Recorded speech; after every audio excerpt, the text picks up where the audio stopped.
अस्सलाम वालेकुम। आज हमने सेकेंड ईयर फिज़िक्स का छठा लेक्चर स्टडी करना है 12th चैप्टर का। तो इसमें हम क्या पढ़ेंगे, इलेक्ट्रिक फ्लक्स को आज स्टडी करेंगे। इलेक्ट्रिक फ्लक्स दरअसल होता क्या है। अगर हम फ्लक्स के वर्ड पे गौर करें तो फ्लक्स एक ग्रीक वर्ड है जिसका मतलब क्या है, फ़्लो। अगर पानी फ़्लो कर रहा है through a certain element of area तो वो हमारे पास क्या होगा, वाटर फ्लक्स। अगर हवा फ़्लो कर रही, एयर फ़्लो कर रही है through a certain element of area element से, तो फिर क्या होगा कि उस फ्लक्स को हम क्या कहेंगे, एयर फ्लक्स। ठीक है।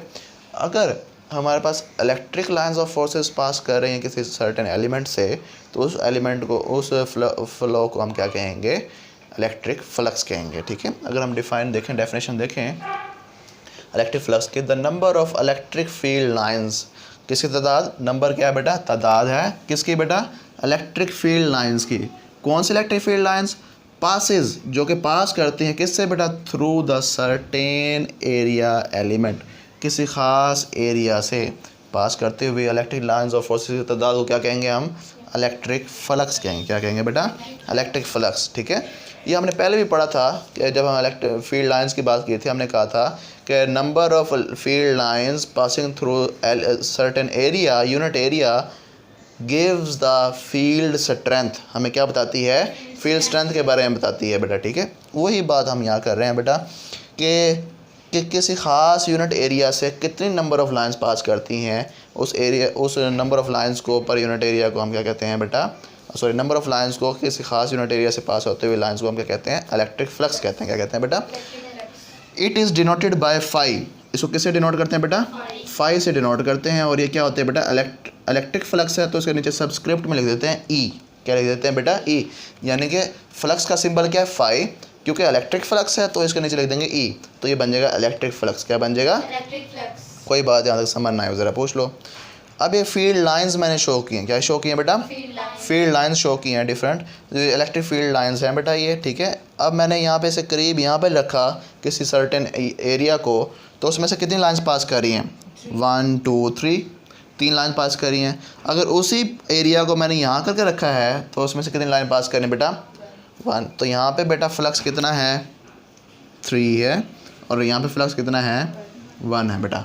बात समझ आ गई। तो पता क्या चला, आप किसी फील्ड से, आपकी फील्ड अगर यूनिफॉर्म नहीं है, अगर आप उस फील्ड की यूनिफॉर्मिटी के अलॉन्ग चलते जाएं, लाइंस के अलॉन्ग चलते जाएं, तो आपका जो फ्लक्स है वो क्या होता जाएगा, रिड्यूस होता जाएगा।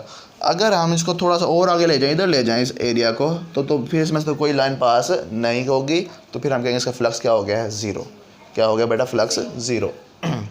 बात समझ आ गई, डेफिनेशन समझ आ गई। अब हम इसके देखते हैं मैथमेटिकल रिप्रेजेंटेशन, कि इसका कोई फार्मूला होगा जिसके ज़रिए हम क्या करते हैं बेटा, इसको मेजर करते हैं। इलेक्ट्रिक फ्लक्स फाई से रिप्रेजेंट किया है, it is the dot product. एक वेक्टर इलेक्ट्रिक फील्ड है, दूसरा वेक्टर कौन सा बेटा, वेक्टर एरिया है। दूसरा वेक्टर कौन सा बेटा, वेक्टर एरिया। तो याद रहे कि एरिया भी 2 तरह के होते हैं, वो मैं बताता हूँ कौन कौन से होते हैं।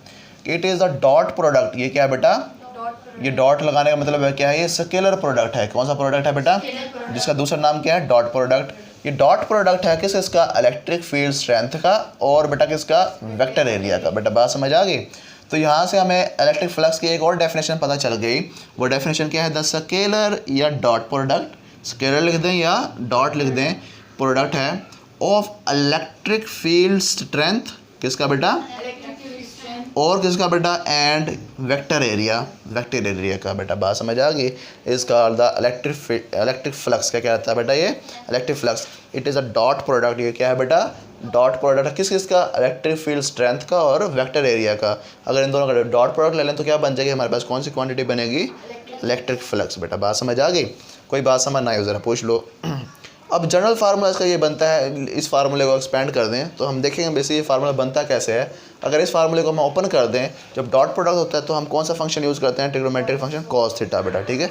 तो फिर हम लिखेंगे ई इलेक्ट्रिक फील्ड स्ट्रेंथ के मैग्नीट्यूड, वेक्टर एरिया की मैग्नीट्यूड, और साथ में कॉस ऑफ थीटा, साथ में क्या बेटा, वो किसकी वजह से है, इस डॉट प्रोडक्ट की वजह से है। बेटा बात समझ आ गई। तो हम कहेंगे इलेक्ट्रिक फील्ड स्ट्रेंथ का प्रोडक्ट ले लें, और किसके साथ बेटा, वेक्टर एरिया के मैग्नीट्यूड के साथ। और ये थीटा क्या है बेटा, theta is the angle, is the angle between किस किस के दरमियान बेटा, electric field strength and vector area, electric field and vector area, angle किस किस के दरमियान है, इलेक्ट्रिक फील्ड स्ट्रेंथ के और वेक्टर एरिया के दरमियान। बेटा बात समझ आई। अब ज़रा देखो, क्योंकि ये एक स्केलर प्रोडक्ट है, हम लिखते हैं यहाँ पे it is a scalar quantity. ये क्या है बेटा, स्केलर क्वांटिटी। कोई डायरेक्शन होती है बेटा, नहीं होती बेटा, ठीक है, सिर्फ इसका मैग्नीट्यूड होगा। क्या होगा, अच्छा। अब ज़रा अगर हम इसका यूनिट पे गौर करें, किस पे गौर करें बेटा, यूनिट पे, तो अगर हम इसका यूनिट यहीं से ड्राइव कर लें, अगर इलेक्ट्रिक फील्ड स्ट्रेंथ का यूनिट क्या होता है, न्यूटन पर कॉलम, क्या होता है बेटा, और एरिया का यूनिट क्या होता है, मीटर स्क्वायर। तो उसका यूनिट क्या बन जाएगा, ये बन जाएगा न्यूटन मीटर स्क्वायर पर कॉलम। क्या बन जाएगा बेटा, बात समझ आ गई। ये किसका यूनिट बन गया, इलेक्ट्रिक फ्लक्स का किसका यूनिट बन गया बेटा। इसको हम डिफरेंट यूनिट्स में और भी कन्वर्ट कर सकते हैं बेटा, ठीक है, उसमें थोड़ी सी चेंजिंग कर, मल्टीप्लाई डिवाइड कर दे किसी चीज़ से, वो किसी और चीज़ में कन्वर्ट हो जाएगा बेटा। यहाँ तक कोई बात समझ ना आए ज़रा पूछ लो। कुछ केसेस देखते हैं इलेक्ट्रिक फ्लक्स से रेलिवेंट, कि कब हमारा इलेक्ट्रिक फ्लक्स मैक्सिमम होगा और कब हमारा इलेक्ट्रिक फ्लक्स मिनिमम यानी ज़ीरो होगा, ठीक है। तो उसको समझने से पहले हमें एक बात समझनी पड़ेगी, वो क्या है कि सरफेस एरिया और वेक्टर एरिया में थोड़ा सा फ़र्क होता है। मैग्नीट्यूड दोनों की सेम होती है और डायरेक्शन का डिफरेंस होता है। जो सरफेस एरिया होता है उसकी जो डायरेक्शन होती है, वैसे तो डायरेक्शन होती नहीं है, लेकिन हम उसको कंसीडर कर लेते हैं, वो उसकी जो वैल्यू होती है वो अलोंग द सरफेस होती है। वो क्या होती है, अलोंग द सरफेस, यानी कि ये सरफेस है, इसी के अलोंग उसकी हम वैल्यू कंसीडर करेंगे, ठीक है। लेकिन जो वेक्टर एरिया होता है उसकी जो डायरेक्शन होती है वो नॉर्मल टू द सरफेस होती है। वो क्या होती है, नॉर्मल टू द सरफेस। ये सरफेस है, इसके ये नॉर्मल परपेंडिकुलर, ये इनवर्ड भी हो सकती है, इस तरह भी हो सकती है, इनवर्ड भी हो सकती है और आउटवर्ड भी हो सकती है, ठीक है। तो ये इसकी वेक्टर एरिया की डायरेक्शन होती है, ठीक। अब हम देखते हैं इलेक्ट्रिक फ्लक्स के बारे में। इलेक्ट्रिक फ्लक्स क्या होता है, तो उसको कब हमारा इलेक्ट्रिक फ्लक्स मैक्सिमम होगा। उसका केस नंबर 1 है कि लेट्स सपोज कि इस हाथ में मेरे, ये हाथ, इस हाथ से राइट हैंड से इस लेफ़्ट हैंड की तरफ electric lines of forces move कर रही हैं। क्या कर रही हैं, electric lines of forces move कर रही हैं, ठीक है। तो मैंने एक सरफेस ली है, ये सरफेस है हमारे पास। तो सरफेस का बेटा क्या है, मैंने इस सरफेस को इस तरह से रखा हुआ है, ठीक है। अब ज़रा देखो, अगर हम सरफेस एरिया की बात करेंगे और दोबारा से वेक्टर एरिया की बात करेंगे। अब हमने सरफेस एरिया जो है लाइंस ऑफ फोर्सेस की डायरेक्शन क्योंकि ये है, तो हमने इसके परपेंडिकुलर रखा हुआ। किसका क्या रखा हुआ बेटा, परपेंडिकुलर। तो हमने सरफेस एरिया को प्लेस किया हुआ है इलेक्ट्रिक लाइंस के परपेंडिकुलर। क्या रखा हुआ है, परपेंडिकुलर। लेकिन अगर हम इसका वेक्टर एरिया की डायरेक्शन देखें, वेक्टर एरिया तो ये है और इलेक्ट्रिक लाइंस ऑफ फोर्स की डायरेक्शन भी यही है, तो हम वेक्टर एरिया जो है इस सरफेस का वो पैरेलल है किसके, इलेक्ट्रिक लाइंस ऑफ फोर्सेस के।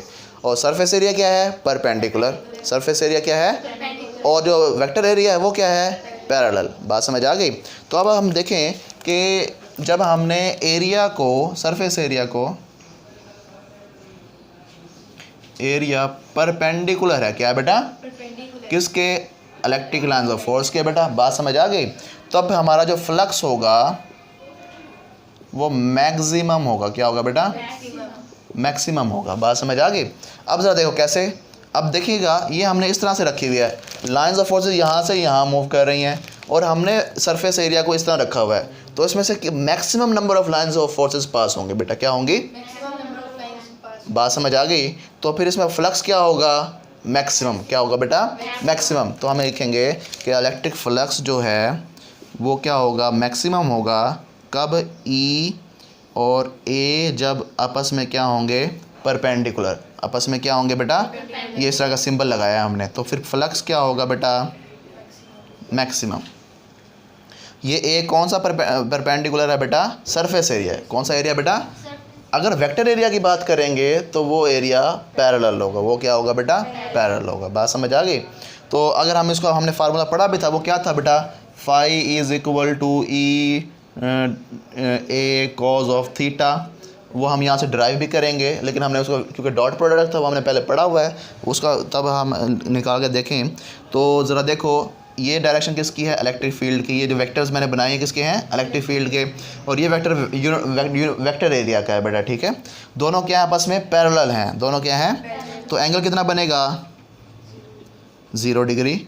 cos 0 डिग्री की वैल्यू क्या होती है, 1। तो ई ए क्या आ जाएगा बेटा, मैक्सिमम वैल्यू आ जाएगी, ठीक है। तो फ्लक्स हमारे पास क्या आ गया बेटा, मैक्सिमम। जब यूनिट वेक्टर एरिया पैरेलल होगा और सरफेस एरिया क्या होगा, परपेंडिकुलर होगा बेटा, तो फ्लक्स क्या होगा, मैक्सिमम। क्या होगा बेटा। अब इसी तरह केस 2 को देखें। केस 2 में क्या है, इधर से लाइंस ऑफ फोर्सेस इधर फ्लो कर रही हैं बेटा, इलेक्ट्रिक लाइंस ऑफ फोर्सेस क्या कर रही हैं बेटा, फ्लो कर रही हैं।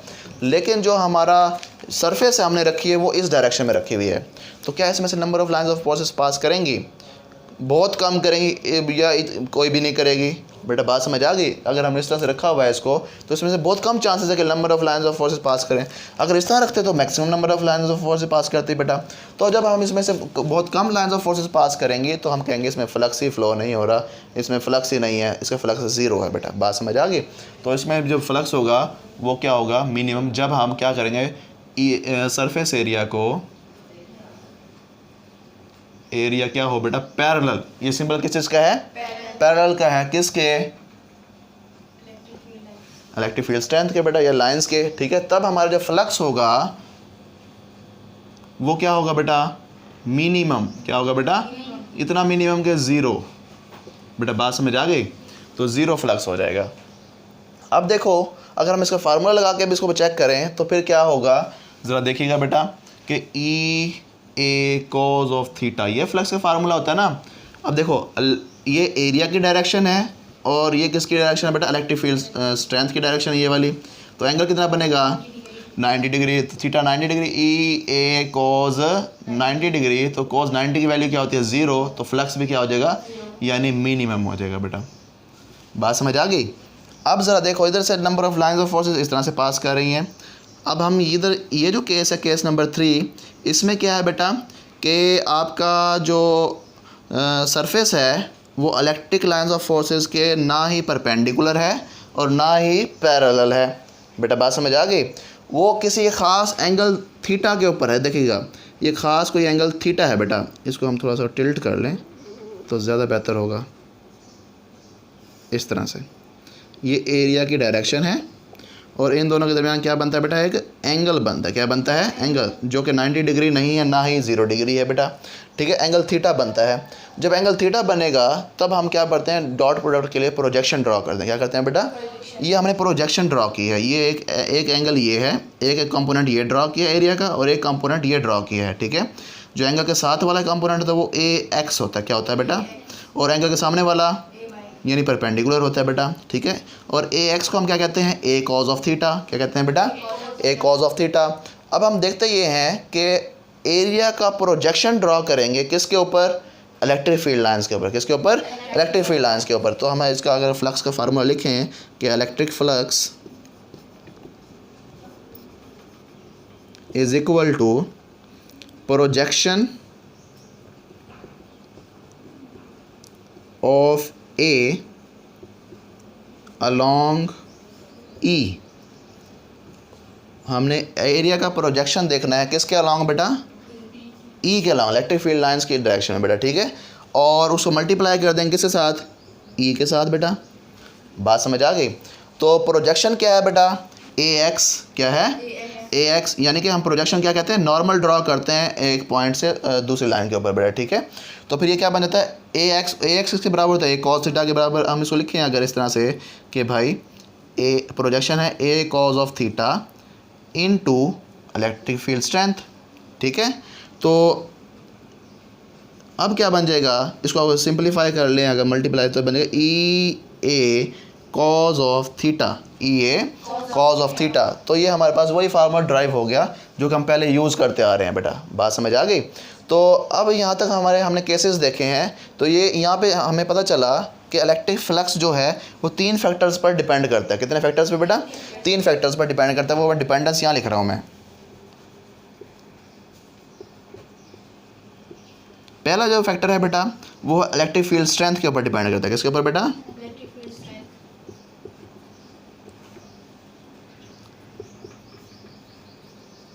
ठीक है। दूसरा फैक्टर कि वेक्टर एरिया, की वैल्यू क्या है, ठीक है। और तीसरी चीज़ बेटा एंगल कॉस थीटा। अब थीटा को हम क्या कहते हैं, ओरिएंटेशन। क्या बेटा, ओरिएंटेशन ऑफ सरफेस। किसी सरफेस को हमने किस ओरिएंटेशन में रखा हुआ है बेटा। बात समझ आ गई।